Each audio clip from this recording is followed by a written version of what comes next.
découvrir leur quartier pendant des micro-séjours. Merci. Patrick Buisson, bonjour. Bonjour. Merci d'être avec nous.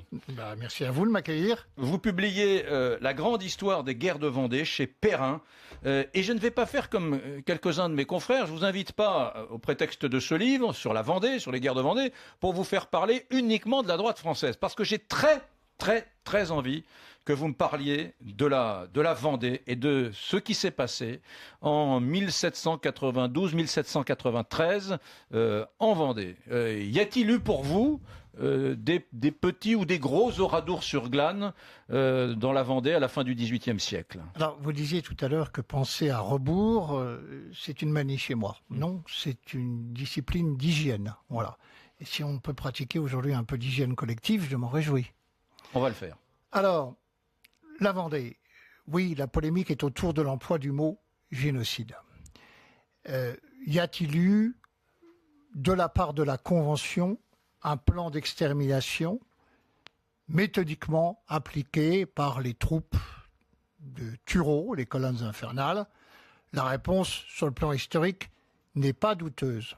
Mais l'interrogation, c'était est-ce qu'on peut employer un mot comme celui de génocide qui a été forgé au XXe siècle pour désigner une réalité bien antérieure? Oui.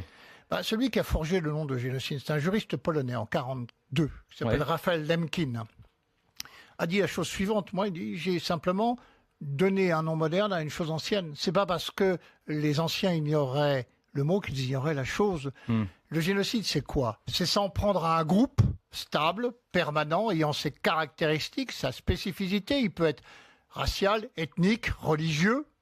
Oui. Pour ce qu'il est. Pas simplement pour ce qu'il fait ou est soupçonné faire.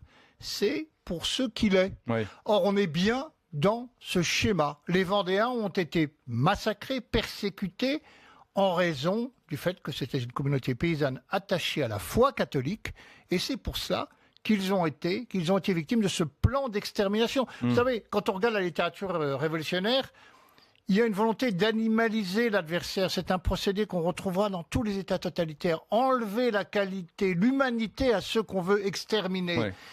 Dans le bouquin, pardon, hein, mais dans votre livre, d'ailleurs, je le rappelle à ceux qui sont jeunes ou à ceux qui ne sont pas forcément connaisseurs ou passionnés d'histoire, nous parlons bien de cette jeune République, la nôtre, hein, qui juste après la Révolution française va, avec une férocité terrible, envoyer plusieurs centaines de milliers de bleus, donc de soldats de la République, dans l'ouest de la France, dans ce qu'on appelait la Vendée, et qui va pendant un an et demi procéder à des massacres terribles. Mais j'ai relevé dans votre livre, là, Patrick Buisson, des trucs incroyables. Par exemple, il y a un rapporteur du comité de salut public dominé par Robespierre à l'époque, qui explique publiquement, en séance, tout ça a été relevé, noté, écrit, qui explique que le comité de salut public, alors, je cite, a préparé des mesures qui tendent à exterminer cette race rebelle. Exterminer cette race rebelle, on parle donc des Vendéens, hein, à les faire disparaître et à incendier leurs forêts, à les combattre. Voilà.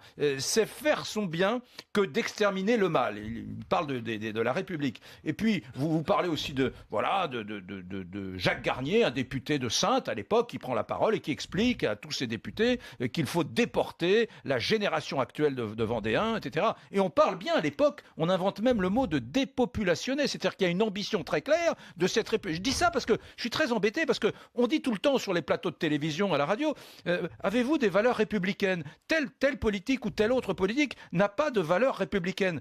Sauf que l'acte fondateur de cette jeune République dans laquelle nous sommes toujours aujourd'hui, c'est de massacrer jusqu'au dernier des Vendéens et les enfants avec, pour pas qu'il en reste. Vous avez parfaitement raison avec Brunet. Il faut se souvenir que la Convention et le Comité de salut public sont issus de la journée du 10 août 1792, qui va aboutir au renversement de la monarchie. Il y a des élections en septembre. Le corps électoral fait 7 millions de Français, dont sont exclus les paysans, les pauvres, les non-contribuables, les domestiques, les femmes ne votaient pas à l'époque. Sur ces 7 millions d'électeurs potentiels, seulement 10% vont voter, 700 000. Et donc, il n'y a pas de légitimité au régime de la Convention. Les lois révolutionnaires ont été les lois d'un despotisme qui a voulu être un despotisme légal, mais qui était le despotisme d'une minorité, mais vraiment très minoritaire, si j'ose dire. Et pour imposer sa loi à l'ensemble de la France, il n'y a pas que la Vendée. Il y a le Lyonnais, la Fédération, il y a la Provence, il y a la Bretagne, la Mayenne, la Normandie qui se révoltent, la paysannerie. On a en fait une guerre de classe. La fracture entre les élites dirigeantes et le peuple, elle ne date pas d'aujourd'hui. Ouais.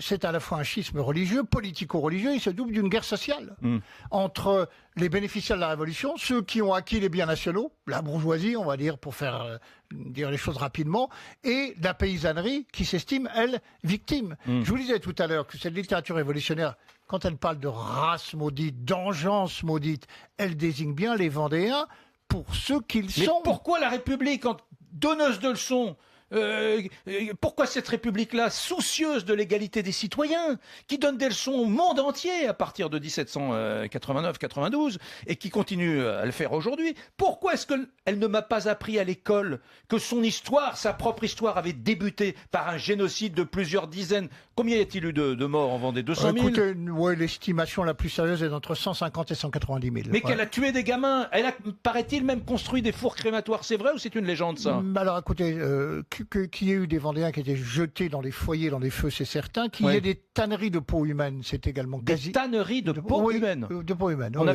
fait des abat-jours avec des peaux de Vendéens. Je ne sais pas si des abat-jours, mais oui, ça a servi effectivement les peaux de Vendéens à des tanneries. Oui. À des tanneries. Et donc ça, il y a une correspondance du Républicain sur ce sujet. Oui, pourquoi? Parce qu'il y a au fond...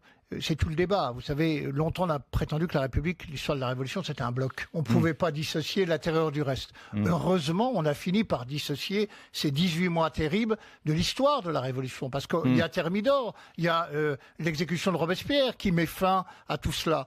Et d'ailleurs, ceux qui ont massacré gaiement pendant 18 mois vont désigner des boucs émissaires, mais ils ont été, par exemple, comme Fouché, parfaitement complices de ce qu'a fait un homme comme Carrier à Nantes. Carrier, vous savez, c'est l'homme qui met les femmes, les enfants, les prêtres dans des bateaux et procède à ce qu'il appelle le baptême républicain. C'est-à-dire, on ouvre le fond du bateau et ils disparaissent dans la Loire. Voilà. Ou quand c'est pas ça, c'est ce qu'il appelle des abattoirs civiques. Et les Vendéens sont constamment comparés à un troupeau de cochons. C'est l'expression favorite qui revient dans la littérature de l'époque. La Révolution, si vous voulez, c'est pas balance ton porc, c'est égorge ton porc à l'époque. Je suis terrifié par ça parce que je me demande quand, dans nos manuels d'histoire, il y aura simplement la reconnaissance de cette horreur génocidaire. Alors si le génocide gêne aujourd'hui la République, qu'elle utilise un autre mot, j'en sais rien, mais qu'au moins elle admette cela. Et c'est terrible pour les Vendéens, plus de 2 siècles après, qu'il n'ait pas eu la reconnaissance officielle. Alors, nous sommes les rois de la repentance, nous allons donner des leçons de repentance à tout le monde. Voilà, sur les questions coloniales, nous sommes formidables. Il y a un formidable, d'ailleurs, musée du commerce triangulaire à Nantes, où l'on parle à juste titre de ce trafic négrier, disait-on. Je le conçois et c'est formidable et c'est très bien, mais alors, bon sang, regardons à quelques kilomètres au sud de Nantes, où se trouve la Vendée, et soyons honnêtes sur cette question. C'est le problème du droit d'inventer. Pourquoi pas revisiter notre histoire en voyant les ombres et les lumières, en essayant de dégager des leçons. Après tout, l'histoire sert à ça. Simplement, il ne faut pas être hémiplégique, il ne faut pas avoir une mémoire sélective, il ne faut pas se repentir toujours des mêmes crimes, qu'on les ait commis d'ailleurs ou non. On peut discuter des choses et oublier effectivement ce qu'a été la page terrible de la terreur ou d'autres massacres dont on parle très peu. Celui, par exemple, des Harkis en 1962, où la France et M. Joxe, qui est alors ministre, en toute connaissance de cause, décide par un décret d'interdire le rapatriement des hommes que nous avons engagés, exposés aux côtés de la France et dont nous ne pouvons ignorer un seul instant qu'ils vont être massacrés et tués. C'est la France officielle qui a pris la responsabilité de ce massacre. Alors cet inventaire-là, ici il faut le faire, faisons-le totalement, jusqu'au bout, et ne laissons rien dans l'ombre. Mesdames, Messieurs, c'est Patrick Buisson que vous écoutez, qui publie La grande histoire des guerres de Vendée. Je voulais absolument parler avec vous quelques minutes de cet ouvrage. Merci de l'avoir